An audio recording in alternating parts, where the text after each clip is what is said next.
আপনারা দেখছেন তারাপীঠ টিভি, সর্বদা সত্যের পথে। কলকাতা আরজিকর হাসপাতালের ইন্টার্ন ছাত্রীকে যেভাবে নৃশংসভাবে খুন করা হয়েছে তারই প্রতিবাদে গর্জে উঠেছে সারা রাজ্য, সারা জেলা, পাশাপাশি গ্রামগঞ্জের সাধারণ মানুষ রাস্তায় নেমে প্রতিবাদ জানিয়েছেন। কেউ বা হাতে মোমবাতি নিয়ে, কেউ বা প্যাকার্ড হাতে নিয়ে। প্রতিবাদের একটি আওয়াজ, উই ওয়ান্ট জাস্টিস।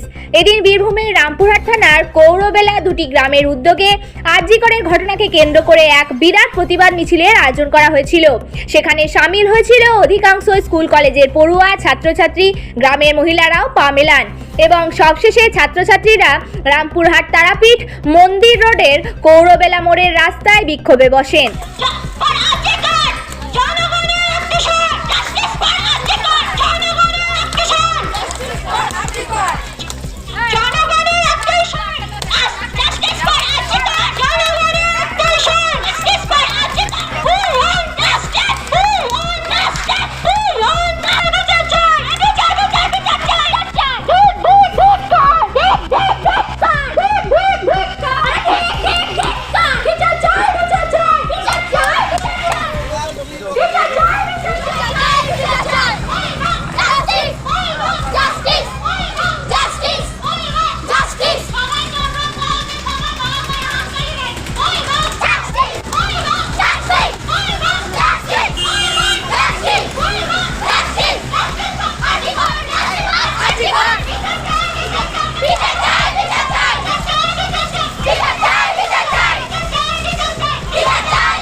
দাবিতে আজকে এই প্রতিবাদ মিছিল আপনাদের। আমরা সবাই জানি যে আমাদের দিদি তিলোত্তমাকে কি অন্যায়ভাবে, অবিচারভাবে আরজিকর হাসপাতালে খুন করা হয়েছে, রীতিমতো অন্যায় অত্যাচার করে। তাই আমরা সবাই, আমাদের গ্রামের মানুষরা, সেই অন্যায়ের যেন একটা কোনো সমাধান হয়, তাই আমরা আজকে বেরিয়েছি। আমাদের এই মিছিলে প্রায় 150-র ওপর লোকজন, গ্রামবাসী সামিল হয়েছে। আমরা এই 150 জন মানুষের ওপর নিয়ে দুটো গ্রাম ঘুরেছি এবং আমরা অনেক জায়গাতে প্রতিরোধ করেছি এবং আমাদের দিদি তিলোত্তমাকে সম্মানার্থে এবং তার শান্তির কামনায় আমরা এখানে 1 মিনিট নীরবতাও পালন করেছি। এটা হচ্ছে করুণ গ্রাম পঞ্চায়েতের অন্তর্গত কৌরা। আমার নাম চন্দ্রিকা, আমার বাড়ি এই গ্রামে।